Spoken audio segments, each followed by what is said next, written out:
Yo, what's going on? Welcome to another episode of the ITSNEEDED podcast, where we discuss real issues involving law enforcement and the community. It's your boy Ryan Tillman, founder of Breaking Barriers United, and I'm joined by the one and only light-skinned wonder himself, Mr. Oh No, it's the Popo. What is up, my brother? I can't call it. I got my new little setup, looking official, trying to be like you. My Hey, man I Billy see had you. to come through and tell me to adjust the mic because it was looking a little weird earlier, but we got that, so we good to go. Good to go. Yeah, hey, you was a little upset. You was a little upset when he told you to adjust it too. Yeah, because I looked at yours, I'm like, man, yours looks way official. I'm looking at mine like, hold up, y'all did me bad. But we good. We're good. We're ready to rock, man. How you doing? Oh, I'm doing good. So I'm not even going to lie to our fans, our listeners of this podcast. I do have the 49er game streaming on my cell phone right now. It's only 2 minutes left, so I promise if I sound slightly distracted, it's because our Niners are going to the Super Bowl this year, and I'm not about to let no moment pass where I don't watch them. So I'm just letting y'all know that now. And AJ froze. I got to get a picture of that, how he froze right there. How do you do a screenshot? Oh, it's already over now.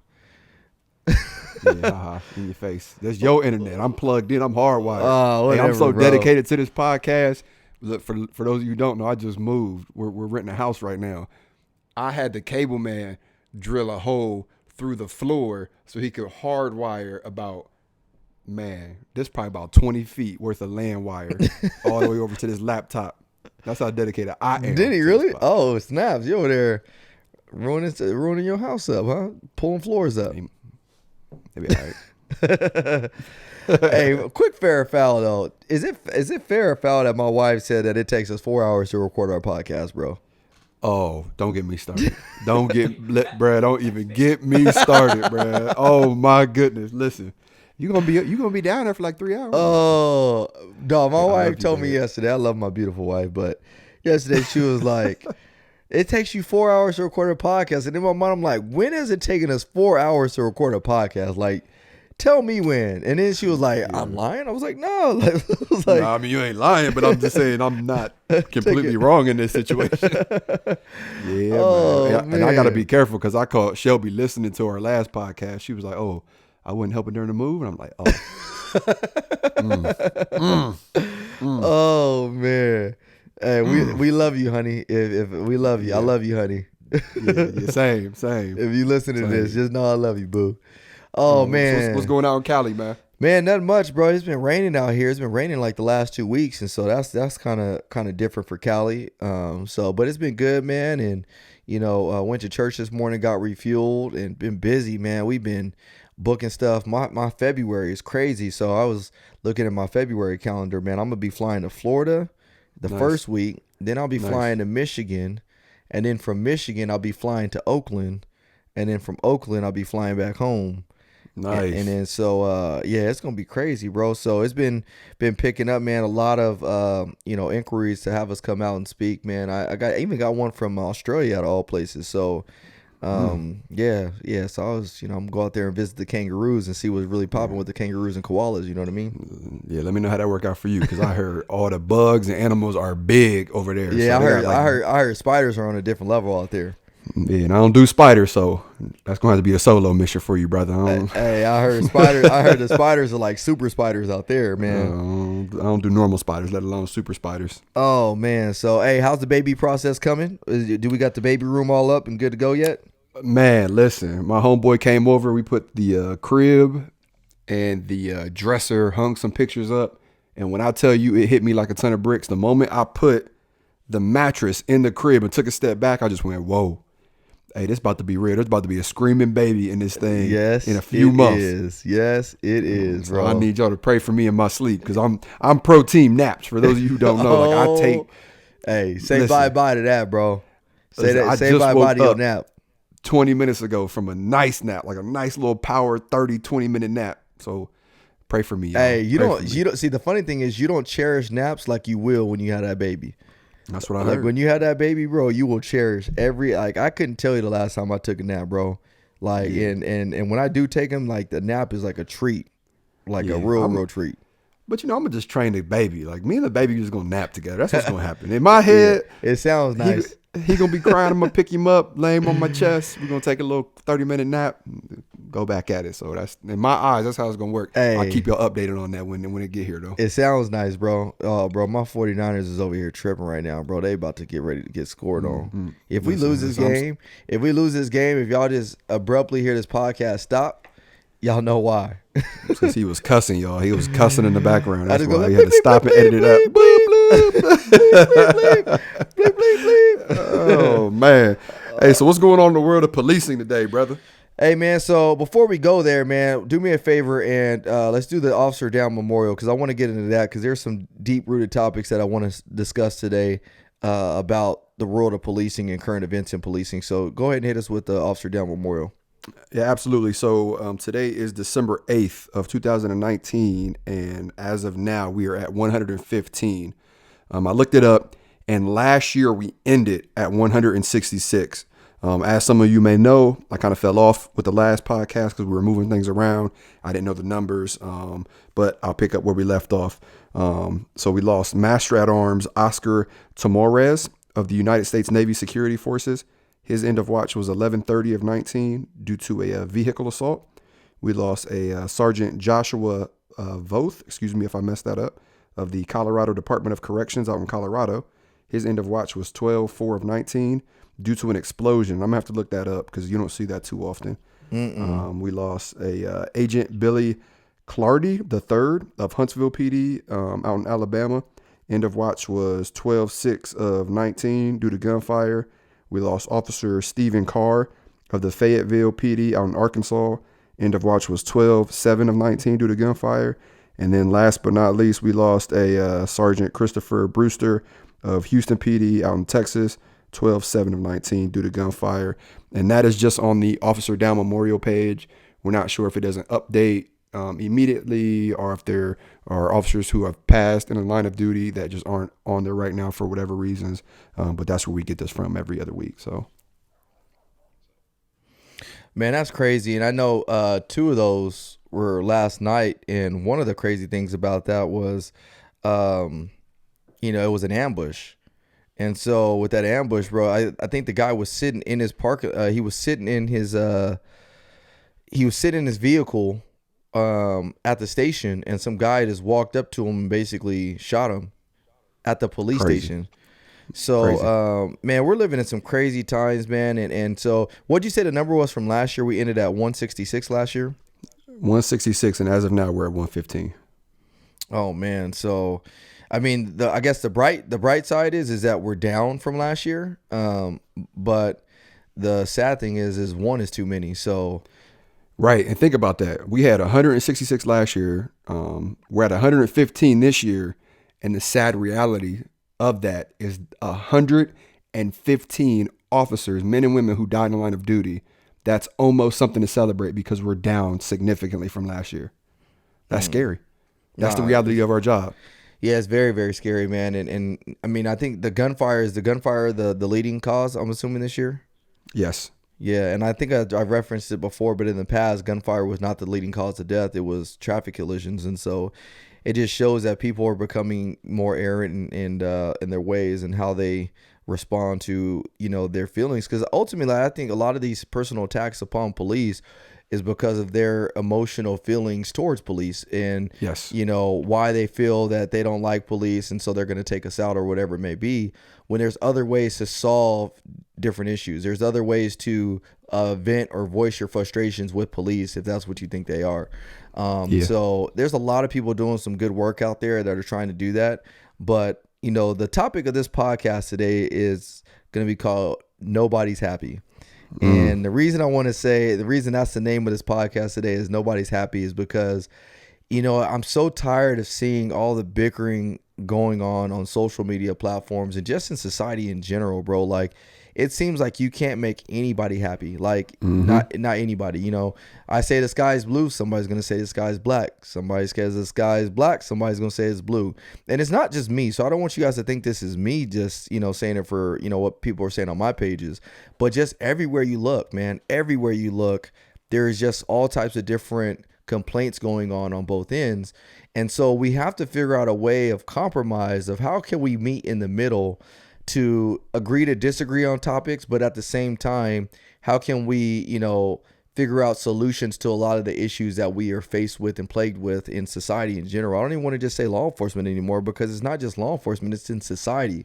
And so without getting into all types of biblical prophecy and stuff like that, it's said in the Bible that, times like this would come, and they're here right now. But just because those type of times are here doesn't mean that we can't do our part to move this country forward. So I know you had some topics and current events that you wanted to bring up, AJ. So let's just get right into those. Absolutely. And then I'm gonna get into some of the ones that I had. Absolutely. So for those of you who don't know, on my Instagram, more so than any other page, I follow people who I would say just hate the police, right? Like a majority of what they post is anti-police, anti-cop. And it's because I want that extra insight, right? Like I want to know why you feel this way. I want to know, why your agenda is what it is, and just hear the opposite side of things. That way I'm completely unbiased going into things. So a couple of days ago, I hop on my Instagram, I'm scrolling through my news feed, and I see this picture pop up.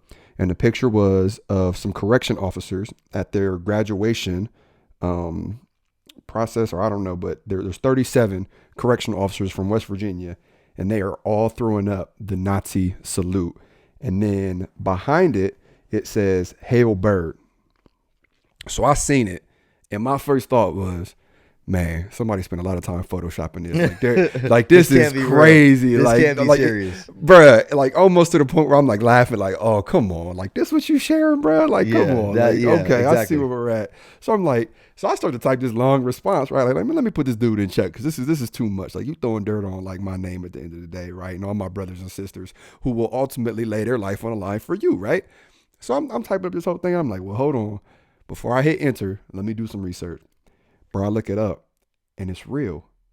It's real. There were 37 correctional officers from West Virginia who threw up the Hail Hitler, like Nazi sign or symbol or whatever you want to call it, and they're in front of a sign that says Hail Bird. Now, as far as I know, the governor of West Virginia stepped in and is calling for their jobs. I'm not sure if they got fired yet. I haven't had time to look that up. But I do know when the governor's coming for your job, there's not a good chance that you're gonna walk away with it, because that's the big boy boss. But it's very fitting.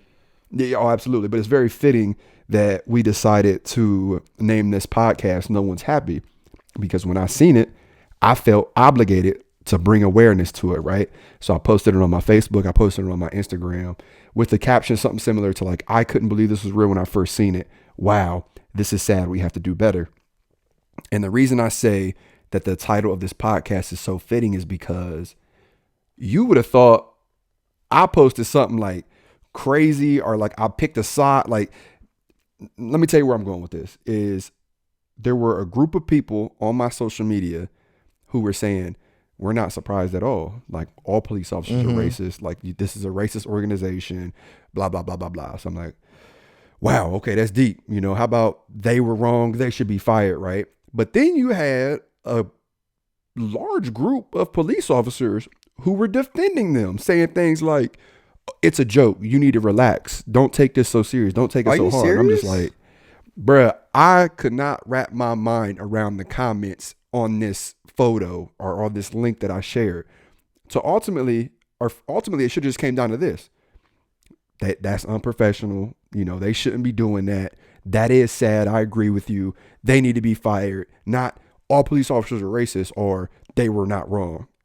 And I'm reading these comments, and it infuriated me, because when I first seen the picture, I was like, you know what?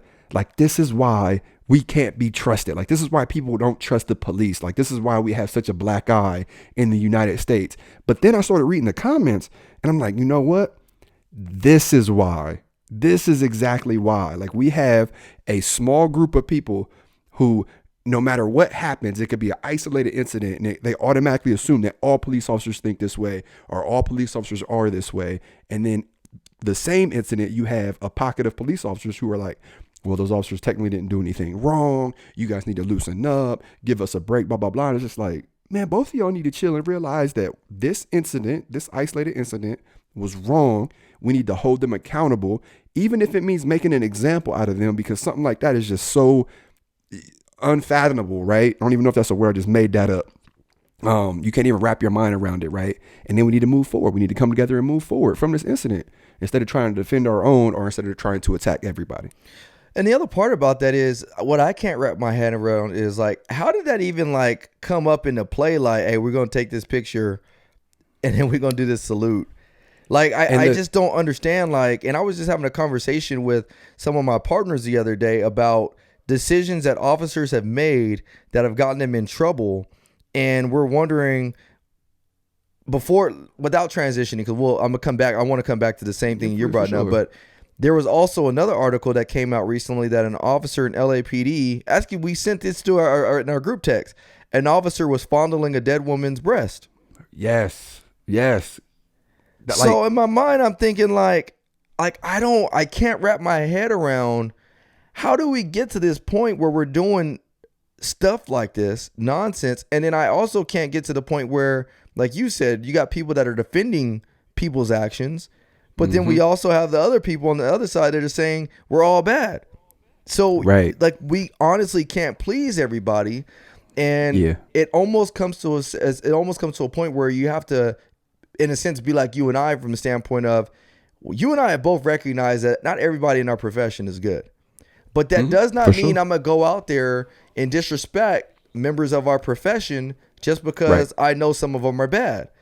Right. I base every single one of my opinions or my reactions with law enforcement based on each individual person, not the profession. Because if I based it all on, one individual, then I would be it would be completely all bad. You know what I mean?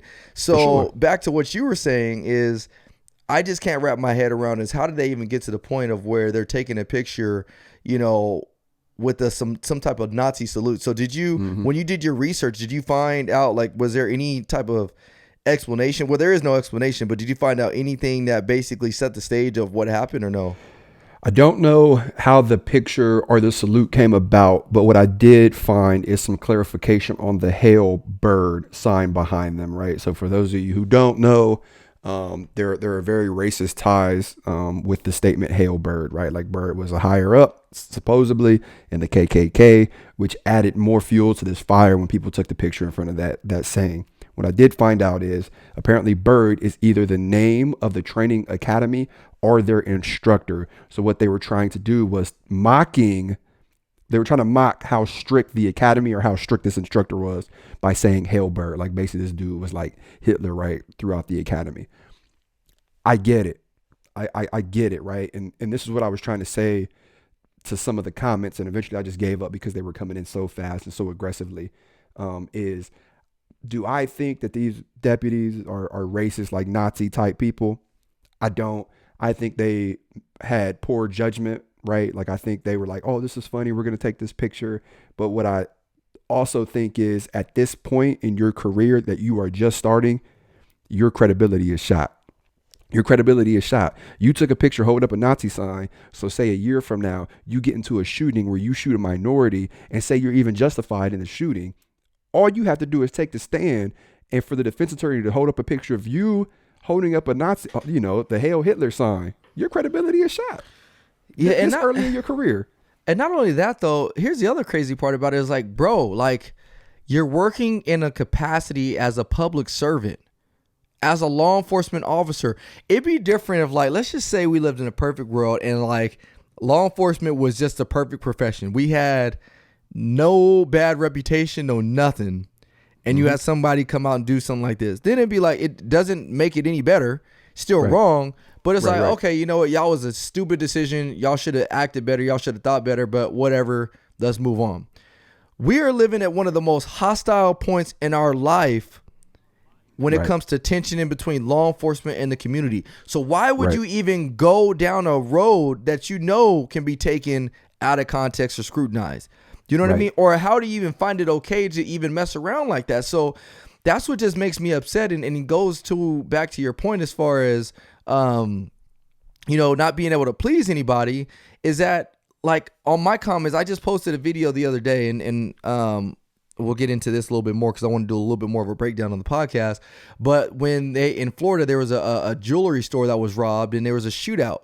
And so I basically did a breakdown talking about why, police need certain equipment and why we have certain equipment that we have. But we had people coming on there saying like, oh, you know what? Like, that doesn't give me any type of insight as to what happened here. Or I had people saying, oh, you know what? That, what were they saying, Billy? They were saying some other stuff like, dang it, now I'm drawing a blank. I'm drawing a blank because the Niners won, by the way, y'all. We won. Oh, here we go. We won by 2 points, just so y'all know.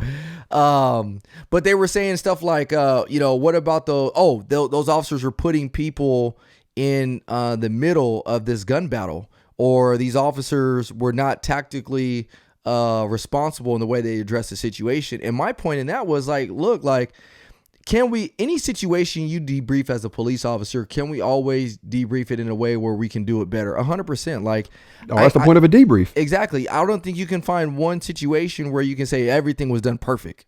Like, there's not one situation that you look at that we can say has been done perfect. You can always do things better. But in a situation like that, and since I'm on the topic, let me just go there.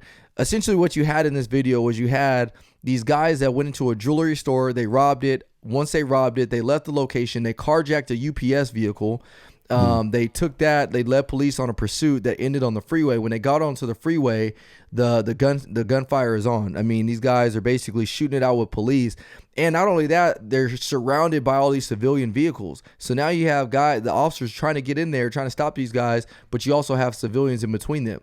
And so what people were saying is the officers were using the people as human shields, and the vehicle, they were trying to use a truck to block the bullets.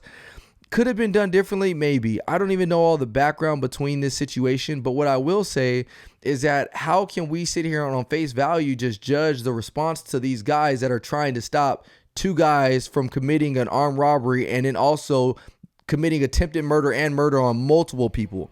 Like, we want to sit here and criticize the officers, which there's a difference between criticism and there's a difference between debriefing. Debriefing, the purpose of a debrief is to take the situation, learn from it so we can do it better.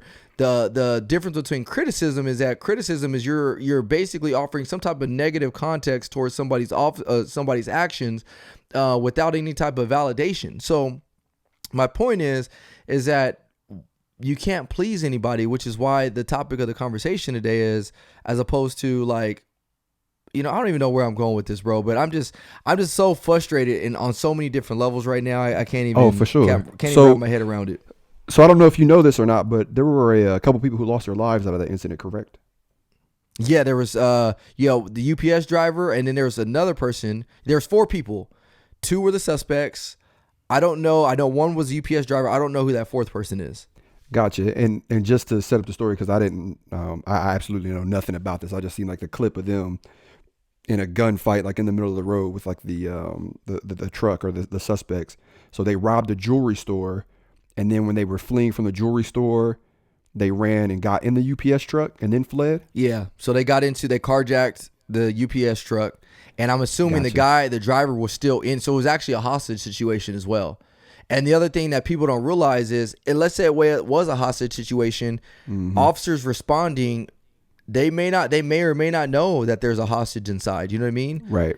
And it's rapidly evolving. And so I'm on the crisis negotiation team. I work hand in hand with SWAT team. And if you're not familiar, a lot of times when you have like a crisis negotiation call out, it's because somebody has barricaded themselves, and now we have a little bit of time on our hands because we're slowing things down and we want to get resources out that way. It takes a while to activate SWAT teams a lot of times because they're coming. A lot of them are on call unless you have a full-time SWAT team, which, if you don't know, most agencies do not have a full-time SWAT team.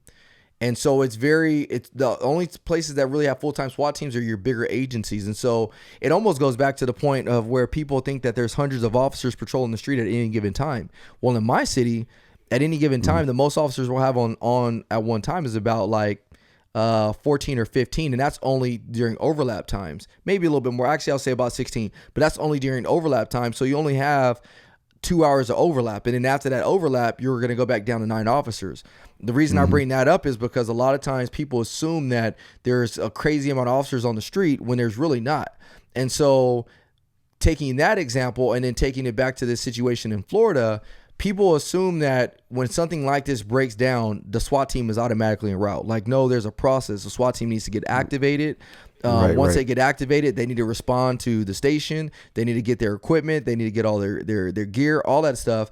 And then there's also a process for the crisis negotiation team being activated. So when I've gone on crisis negotiation call outs, there was a time where I got called out from a birthday party that I was at with my family. We found out there was a barricaded subject. He had just killed somebody, or maybe two people. And then I left the birthday party, had to go to the station, had to get all of my equipment and then respond to the scene.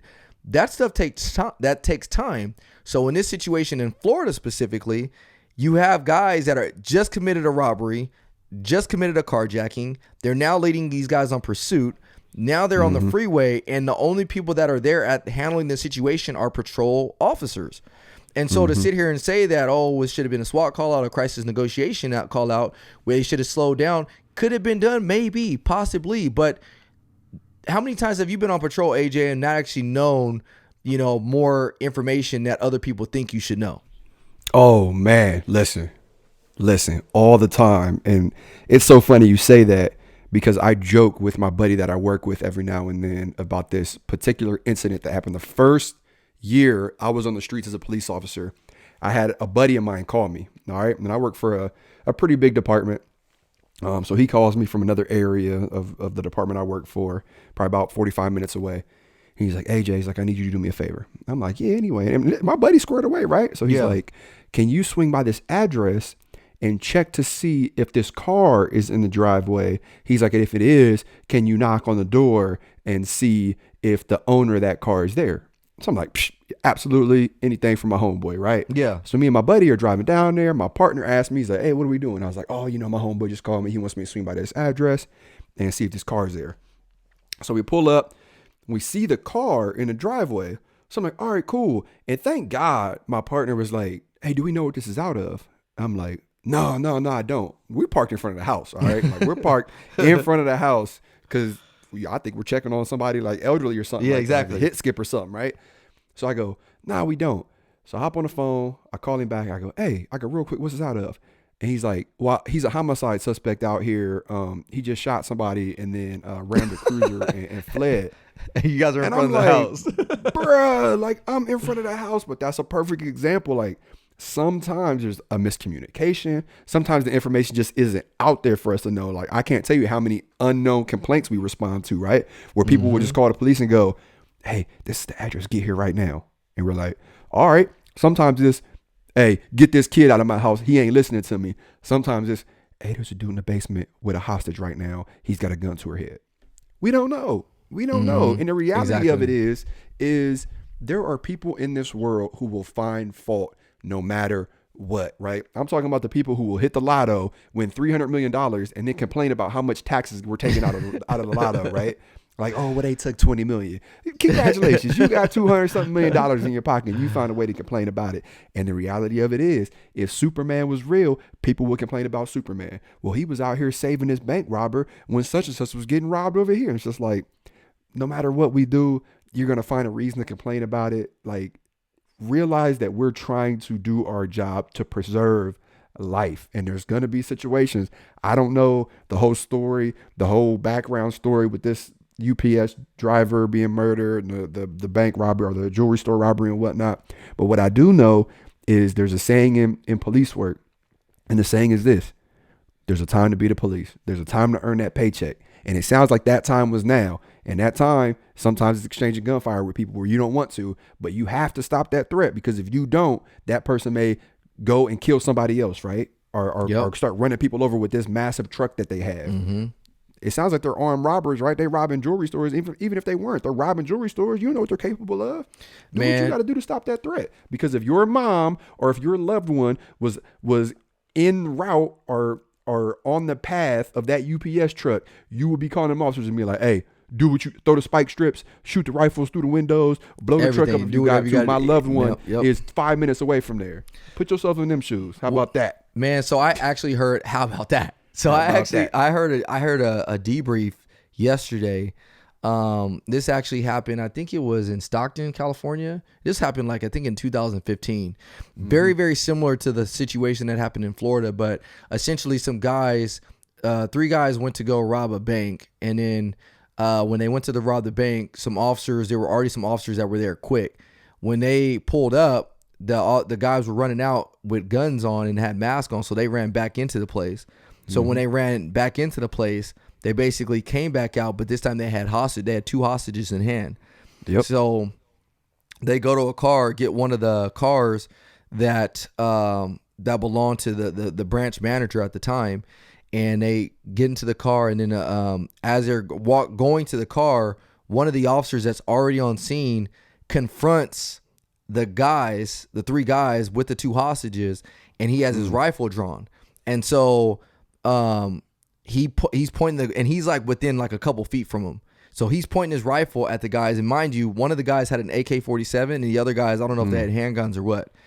And so one of my supervisors had asked me a question because we're doing a debrief, and he says, "You're that officer. You confront this person that has a hostage at gunpoint, and there's another person with them. You're that officer. What do you do?" And I was like, shoot, like, man, like, what do you do? Like, do you try to fire and do something from the movies and just try to take them out? Or do you just let them go? Like, and so the crazy thing that stood out to me was the fact of, man, like, what other jobs out there are people forced to make decisions like that? Like, I'm sure when that officer got up that morning and went to go get coffee, he wasn't just like, oh man, I'm gonna have to go ahead and make a decision of whether or not to pull the trigger in a hostage situation or let the person go. Now, in this situation, he ended up letting him go, and I actually said I probably would have let him go as well, just because in my mind I would have been thinking, well, if I shoot now, then there's gonna be a gun battle right now, but then you're gonna probably find some hostages dead right now. So let him go, and then hopefully we can, chase him and get him later. But either way, it was is danged if you do, danged if you don't. In this situation, he let him go, and it still ended up in casualties. I think one of the hostages died because she was the one that was driving. They shot her and kicked her out the door. And then I think some other people had died in the last gun battle that happened at the end. But I just was tripping out, and I'm like, because he's like, hey, what do you do? Like, you're the officer, you confront him. What do you do? And I'm thinking, like, I'm in a briefing setting with my partners, with my 2 supervisors. I'm chilling. I ain't doing nothing. He gives me a scenario, and I already freeze up like, man, like, shoot. Static situation. No stress, no nothing. And I don't even, a controlled environment. And I'm even kind of stuck on like, well, shoot, what do I do? Right. So what happens when you actually have to make that decision and you do have all the stress? And Time so to be that police. was exactly. And so that was my I guess you could say my frustration with some of the comments is like, look, like, that was a crazy, rapidly evolving situation. Yes, we train. Yes, we try to do whatever we can, but there is not enough training in the world that can prepare you for situations like that. I don't care. I don't care how much training you get. There ain't that much training in the world that can prepare you for a situation like that. Mike Tyson said it best, and this is one of my favorite quotes in the world. And it's, everybody has a plan until you get punched in the mouth. Yep.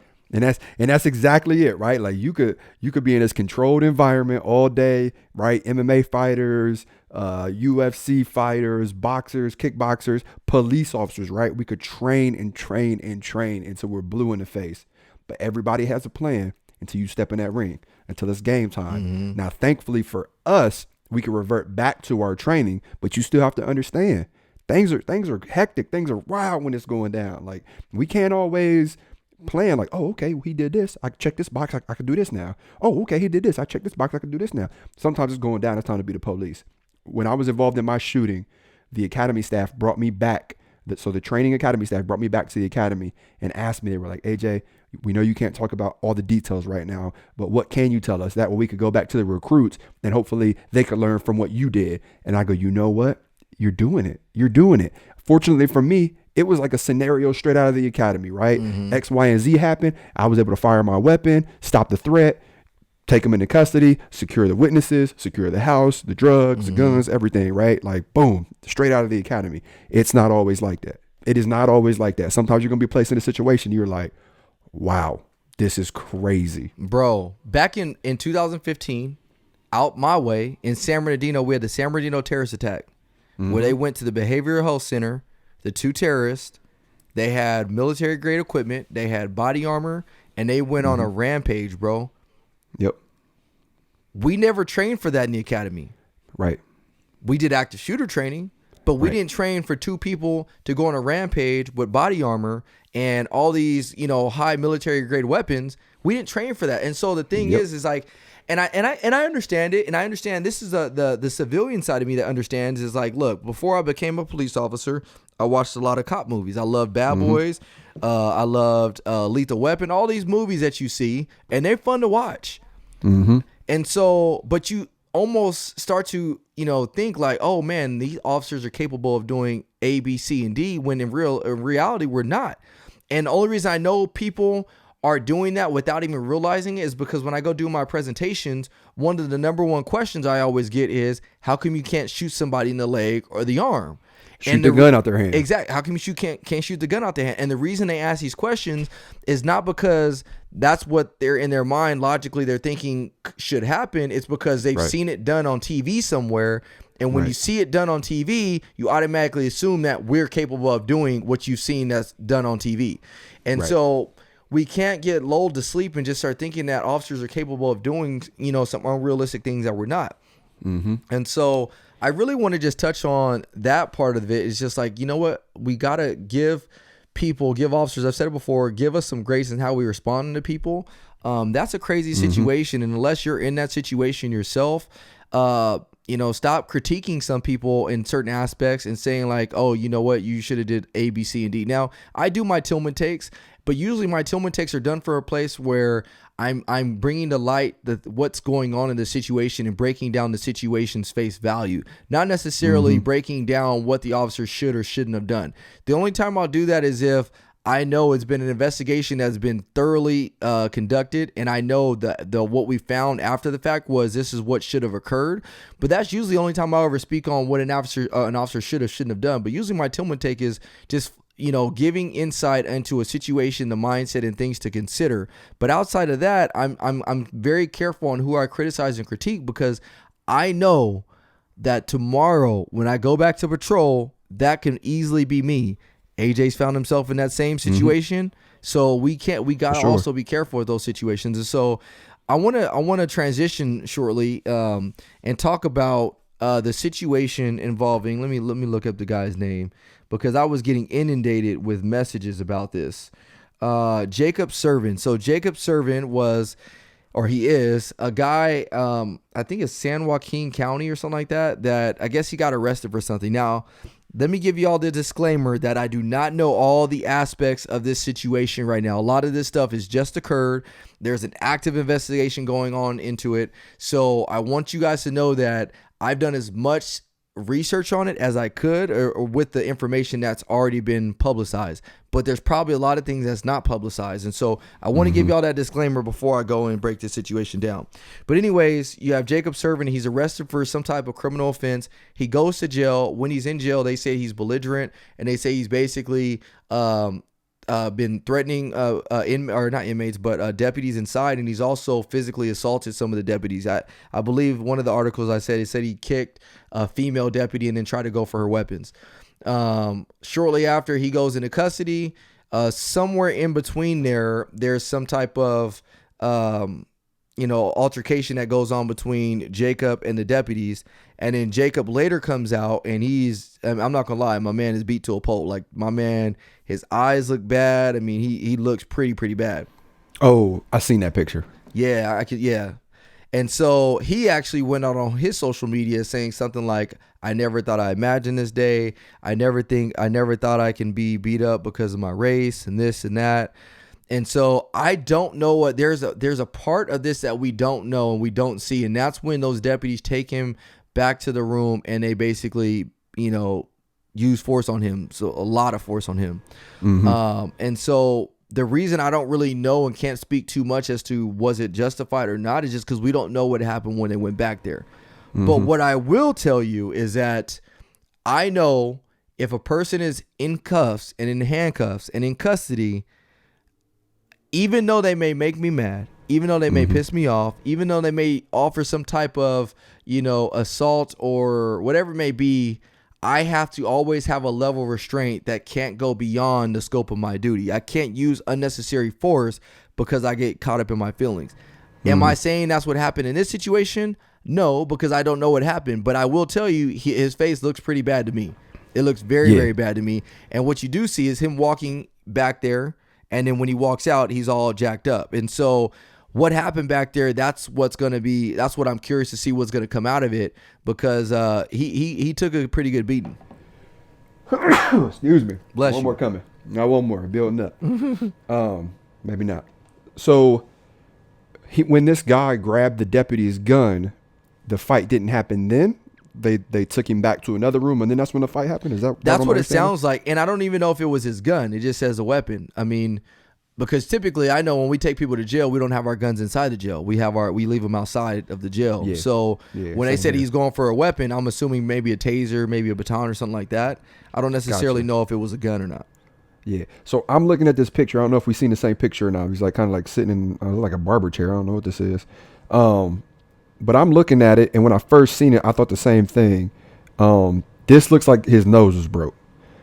He has two black eyes, and back when I was training for like the police and fire boxing or whatever, one of our guys got his nose broken. His eyes look just like that. They call them like raccoon eyes. So his nose is definitely broke, and that would explain like the blood all over his like light colored pants. So I mean, it could be that he did something, got a crack in the face, got his nose broke. That's why his eyes look like that. That's why there's blood all over his pants. It could have been like a one strike deal, or it could have been they stomped him out. Yeah, I don't know. No, I don't know either. But what I wanted to say real quick briefly is that what he said was, he's never been on the flip side of, racism, this and that. Yeah. One thing that I guess irritates me is when we do something wrong, and I say we because I'm a human being. We do something wrong, but yet we're upset with the consequences. Now, I'm not saying that their actions were justified, but again, because I don't know what happened. There's a part of this story that nobody knows, not even I know. So don't be upset if I can't give y'all the debrief that I want to, because there's things that are missing, and I'm not going to give y'all false information on guesstimations. You know what I mean? I'm not going to do that just because it's not right. That's what I preach. However, we can't be upset. Like, he's there in jail for a reason. And it sounds like it's clear that he was acting belligerent and he was offering some type of resistance to deputies. I know that to be true. Every time I've been to the jail, every time I've taken somebody to jail, there are people that come in there that are intoxicated so heavily that they are just straight tripping. So when those people come in there tripping, you can't expect to get royalty treatment when you in there tripping. All the inmates that get treated right are in there and they're acting accordingly as they should. But you can't come in there tripping, trying to be big, tough guy, trying to fight with the deputies, trying to fight with other people, and then expect to get that royalty type treatment. And so, like I said, there's two sides to every story. And that's the one thing I wanted to highlight is we can't always assume that, if I act crazy, then I'm going to be treated the way I should be. You know what I mean? So, yeah. And the only reason I bring it up is because I know in his comments, he was saying something like, basically, I never expected racism. And I'm curious to see, why was this racist? Were they saying racist comments? Were they making racist derogatory statements to him? And that's why I say I can't speak out on the totality of the situation, because none of us know what occurred when they go into that room. And so he does look really, really bad. We can't cover up act like that. They don't look bad. But again, we don't know. And there's been times where we use force on people that was justified, and the person that we use force on looked really, really bad. Worse than that. Yeah, absolutely. Worse than that. Absolutely. You know what I mean? So it's a tough one, man. It's a tough one. But I just get, and that goes back to the post that we had like 2 weeks ago when I talked about these people running into these stores, taking all of this merchandise and then just running out. And you got people justifying their actions. I had somebody say, "Oh, well, they need that's because they don't have jobs, they don't have money." So I'm like, how does that justify you running in? Yeah, like how does you say that till it's your store? That's what I said. So I told somebody. So you're telling me if I own my own business? Oh, because the point is that the one percenters of there was like the one percenters of society are the ones that make all this money. They have stores and they're the ones that are offering this type of corruption and blah blah blah blah blah. And so you can't be mad when the community goes out and does something like this because they're not getting a fair shot or a fair shake, or they're not making the money that they need to be making. So my response was so you're telling me that if I go out and do the right thing, which right now, I run my own business. I've been doing it the right way. I've been dotting all my I's, crossing all my T's. So you're telling me for somebody like me that's gone out, put my work in, put my hustle on, has made it, you're telling me it's okay for somebody to just come up in my establishment now and take it because they don't have it now? Right. And you said, man, listen, you saying that, not you, Ryan, but like they're saying that just because that ain't their store, because they ain't putting the hours, because they ain't made the sacrifices to become that 1%. Man, that's crazy. That is crazy. Yeah. But like I said, people will find fault in Superman. People will find fault in Superman. But I want to touch on something really quick. A few points ago, you said something and it made me think. I actually wrote down here. People are constantly critiquing the police because of how we appear. People are critiquing the police because they don't think we should have military grade stuff, right? Armored vehicles, tactical vests, rifles. But I want to ask those people this. Can the average U.S. citizen go out and buy a military grade rifle? The answer is yes. At least here. Yep. And I know people all over the country who have ARs, whatever, right?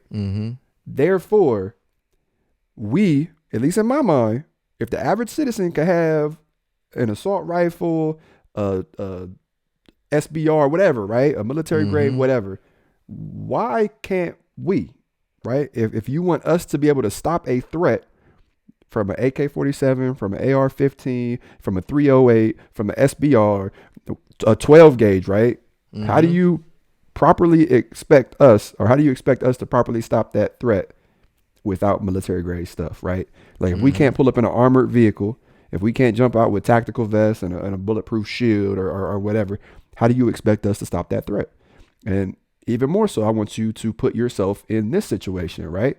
Say you're in your house and someone kicks in your door and they have an SBR, they have an AR-15, or they have a 12 gauge, and they're holding you hostage. Do you want us as your savior, right? Because we're coming to save you. Do you want us to enter your house with a t-shirt with some jeans on and a hug? Come on, let him go. Or do you want us to come in with the stuff necessary to stop that threat?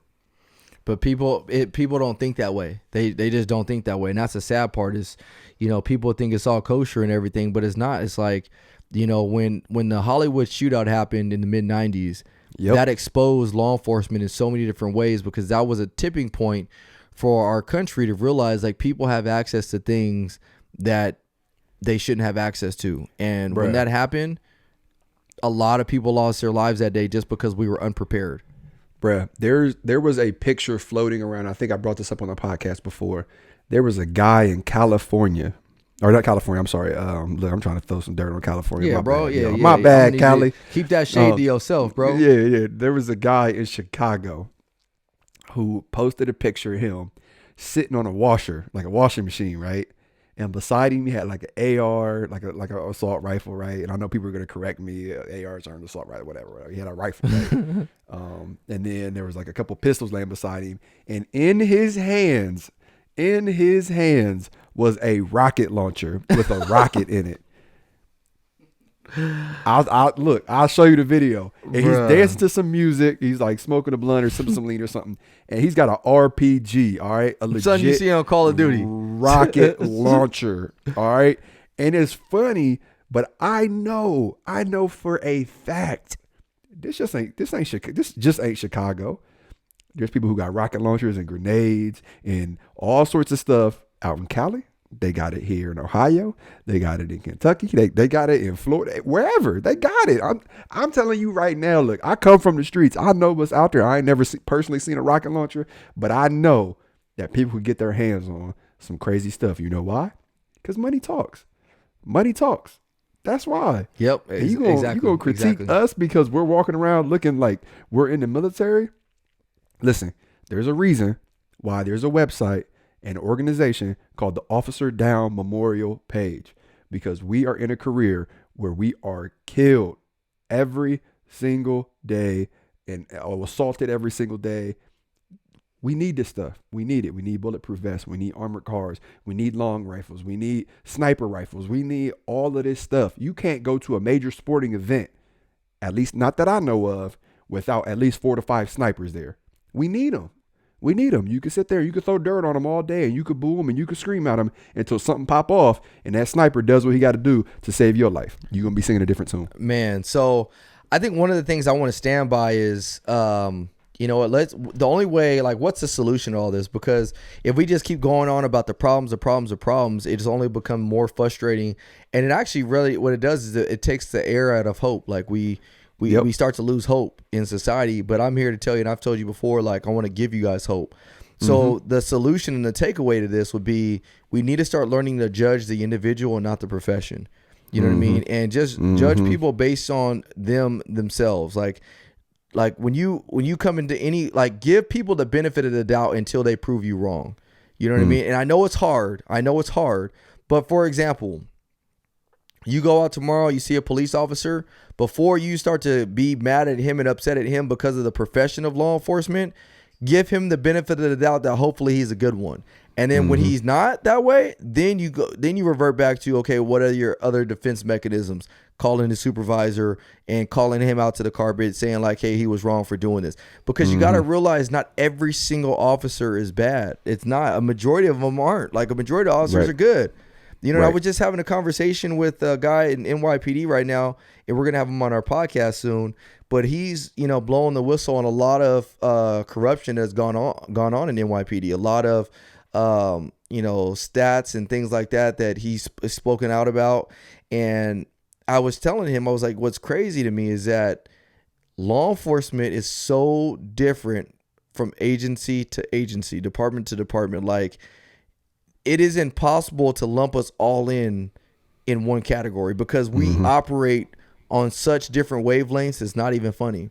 And I would understand, like, as a member of the community, how you would think that we all operate underneath the same wavelength, but we don't. And that's why we have to, as officers, have to be careful to realize, like, look, like, yeah, we're all in the same profession together, but yet we are completely different, and how we operate is different.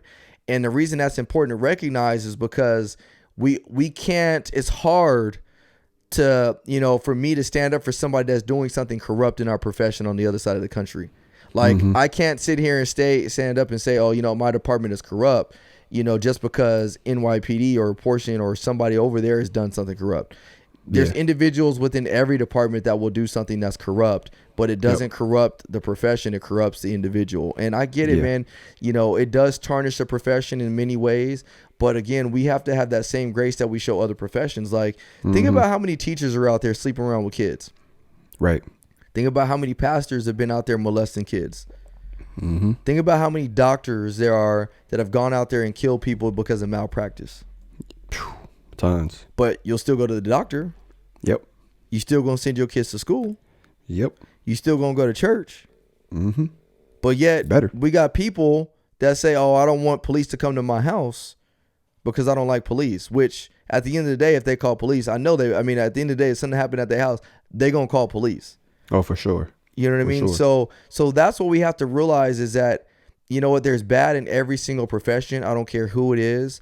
And I hate when I see these articles come out that, you know, you have a police officer that's fondling a dead woman's breast. I hate when I see, you know, these correctional officers taking Nazi type pictures, because, again, I'm in that same profession. And so it really bothers me when I see that crap. But at the same time, you guys got to realize, like, I'm just an individual, and every single person I have an interaction with in the community that I serve, they know Ryan based on Ryan, not Ryan, the police officer. You know what I mean? Yes. Yeah, absolutely. And to all the police officers, or to anyone who supports the police or that's considering on joining the force, I want to leave you with this. And that is, people are going to have something to say no matter what. People watch football games and talk about the quarterback who gets paid millions of dollars to do what he does. You know, Ryan, you know that. Like, people are going to talk about the quarterback. He should have did this. They're going to talk about the tight end. People are going to talk about Mike Tyson when he was boxing. You know, he should have did this. He should have done that. And all, people are going to find fault, and no matter what.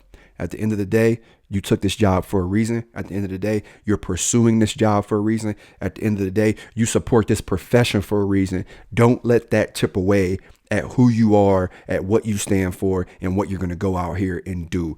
Do not. And then the second thing I want to share is Ryan caught me. He called me a little early for the podcast today. So I was listening to my man TD Jakes, just getting in the spirit, getting my spirit right. That's right. And TD Jake said this, and it was so fire. I had to write it down in my little podcast book right here that I keep. He said, being a Christian and leading someone to Christ is exactly this. And I want you to think about this every single day that you wake up and before you go to sleep. It's one beggar telling the other beggar where to get some bread. You were starving once, right? Oh, I'm so hungry. I'm dying. I found out where there's some free bread. You run into somebody. I'm starving. I'm so hungry. I'm going to die. Hey, I could show you where to get some bread. I could show you where to eat. Think about that. And it is deeper than what it sounds like on the surface, right? Yeah. Same thing with law enforcement. Yeah. Hey, that's crazy, right? But the same thing goes to law enforcement, right? Like, maybe you were like me. Before I joined law enforcement, I thought all police officers were racist. I thought they had motives why they did everything. I thought they were mean. I thought they were jerks. I thought they were out to get me. I found out the complete opposite once I joined the force. So now guess what? When I find somebody like that, hey, I know where to get some knowledge from, right? Hey, let me holler at you real quick. I know where to get you hip to this. And then on the flip side, right? On the flip side, I was in the streets. I was raised a certain way. I hung out with certain people. You know, I could tell the police officers, hey, look, all these people ain't this way, right? Look, all these people ain't thugs. All these people ain't gangbangers and whatnot. So just keep those two things in mind. And then last but not least, I know I'm getting a little long with it right now. For the community members out there, just know we have a job to do. Arguably one of the hardest jobs in the world. Show us a little grace. Show us a little grace like it's you in that uniform, or it's your brother or your sister or your mom or your loved one in that uniform. We're human. We're going to make mistakes. Show us a little grace. Hold us accountable, but be fair and unbiased when you do it. One thing I want to talk about is I want to say, don't defend somebody just because they're a police officer. Don't defend somebody just because they're a police officer. Don't defend somebody. If you're black, don't defend somebody just because they're black. If you're white, don't defend them just because they're white. If you're Hispanic, don't just defend them because they're Hispanic. If you're a doctor, don't just defend them because they're the doctor. What I'm getting at is we have a tendency, it's human nature, it's called human nature. We have a tendency to defend what seems normal, natural, or just comfortable to us.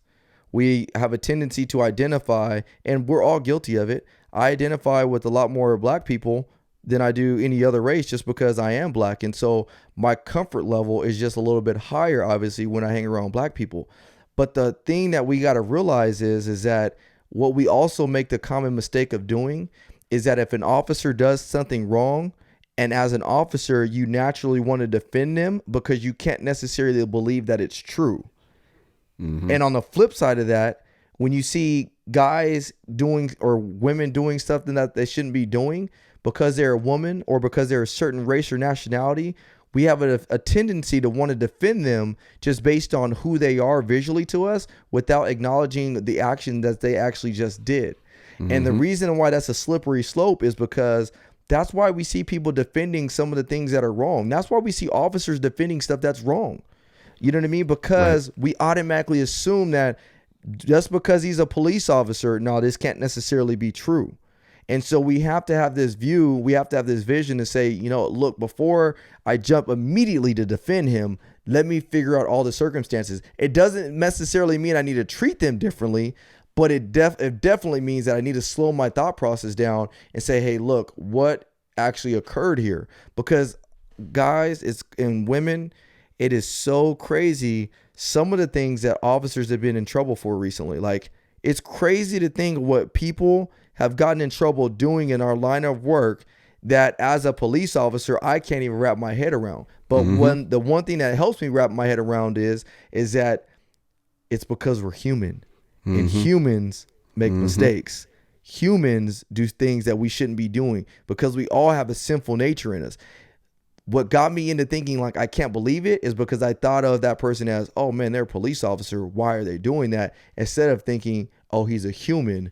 That's why he did it. So when you look at somebody, when you're judging them or when you're trying to defend somebody, do it from an aspect of you got to remember that they're humans and this is why they did it. They didn't do it because they're a police officer. They didn't do it because they're a doctor. They didn't do it because they're black. They didn't do it because they're Hispanic. They didn't do it because they're white. They didn't do it because they're Chinese. They did it because we're all human. And that's good. Each and every single one of us, even though we may be different, even though we may look different, even though we may sound different, the one commonality that we all have is that we're human. And so that's the visualization, that's the aspect, that's what we have to think of when it comes to judging situations or judging people is we got to take that aspect or we got to take that view and say, hey, look, this is a human being. And with human being comes human nature. Boom. Killed it. Couldn't have said it better, man. Couldn't have said it better. Man, that's the clip right there. That's we are, Billy. You had chop that up. We might as well post that now. That's the screw, bro. Chop the screw like Bubba Sparks. So before we get out of here, man, any announcements? I know we're coming to the end of the year, guys. I want to give y'all a little bit of end of year motivation. Whatever you guys are out there doing right now, it is the end of the year. Let's enjoy the holidays. Let's just be thankful and grateful for what we have. I know it's so hard. I know we get inundated by the work that we do. I know we get tired sometimes, but let's just be grateful. You know, there's a lot to say. I mean, when we had Ken on here last time and he was telling me about his buddy that had the 2 sons that have cancer. I mean, there's just so much that's going on with people everywhere, but let's just take a second and just enjoy the moment. You know what I mean? Because this moment only lasts a split second. One of the things I was telling somebody the other day was the thing about law enforcement is it reminds you of how fragile life is. Bro, you ain't never lied. Like I've gone on 5 dead body calls within the last week and a half. And before this profession, before I was a police officer, you almost forget how fragile life is. You just take it for granted in a sense. You just kind of come and go as you please. You go hang out with family. You know, you love life. You're not thinking about anybody else's trauma or tragedy outside of your own. And so if it's not going on in your own life, you almost get conditioned to just forget that tragedy does happen. And so going on 5 dead body calls within the last couple of weeks just reminds me, man, like life is fragile. Like for sure. It's only but a second. So what are you going to do with your life while you have it? You know what I mean? There's a book called The Dash. You know, and everybody has a dash. You have your birth date and you have your end date and you have a dash in between. So what is your dash that you're going to make your life? So any parting words, AJ, while I gather, I'm gonna see if I have any other things on my topic. Yeah, just keep pushing, whether you are a community member, if you cut hair, keep pushing, be the best hair cutter in the world. If you cut grass, be the best grass cutter. If you bake, you fry chicken, I don't care what you do. If you are a police officer, keep pushing. There are going to be people who try to put their limits on you and tell you that you can't do things strictly because they can't do it, because they've never seen it done.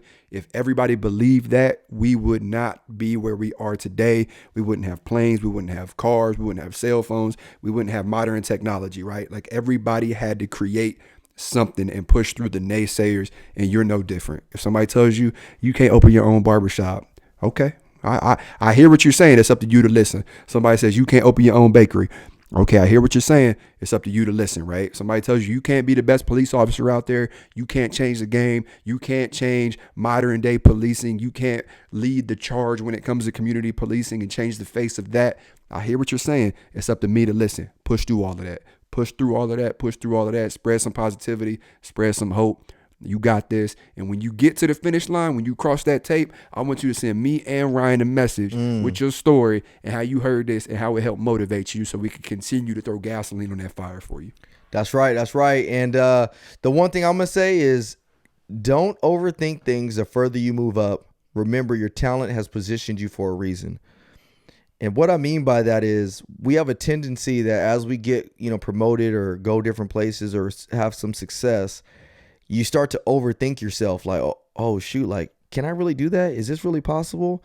your talent has positioned you where you're at for a reason. So don't ever forget that. I want to just encourage you, just like AJ. Hey, let's finish strong. Let's finish the year strong. Let's go out there and kill it. Like let's make 2020 one to remember. Me and AJ said that we're gonna blow the roof off of 2019, bro. I can't even believe that 2019 is over. Like I can't believe that. We are a week into December already. I know. I ain't bought one Christmas gift yet. Neither have I, man. I know. I got to check my account. I think my wife. I just keep seeing packages showing up at my door. I'm like, man, like, bruh, where did we get that? Like, what in the world? how many Amazon Prime trucks are there in the world? Because there's at least 5 dedicated to this house. Oh, bro, we got about 10. If you got 5, I know we got 10, bro. Because my wife, she be shopping. Yeah, bro. Yeah. So. But man, just enjoy the season. Me and AJ truly did blow the roof off of 2019 with a successful conference, with just our speaking, just everything. So I'm truly grateful. So just be grateful, guys. Yeah, I'm gonna say this before we sign off, and I'm gonna say something big. So Ryan, I need you to be with me, which I know you always are. But the listeners, I need you to be with us too. Listen to me when I say this. The year 2020. That's the year of vision. That's the year of vision, 2020. We got to have 2020 hindsight going into this bad boy. So let's get it. Let's go, y'all. So, hey, Billy, do me a favor, man. Take us out. So this is funny, man. So I don't know. What do you guys think the number one Christmas song is? The number one Christmas song? Yeah. Boys the Men, Let Us Know. You crazy. No, Mariah Carey's Boom. Yeah, that's got to be it. So what's funny about that, though, is that if that's the number one Christmas song, you know some cats in the hood be listening to that all the time. Oh, bro. Because she didn't get to the number one of the chart just by women voting on that. So that means there's a lot of hood cats out there that's listening to that Mariah Carey like I do, because that's my favorite song. One of them, at least. So, Billy, do me a favor. Take us out on some Mariah Carey.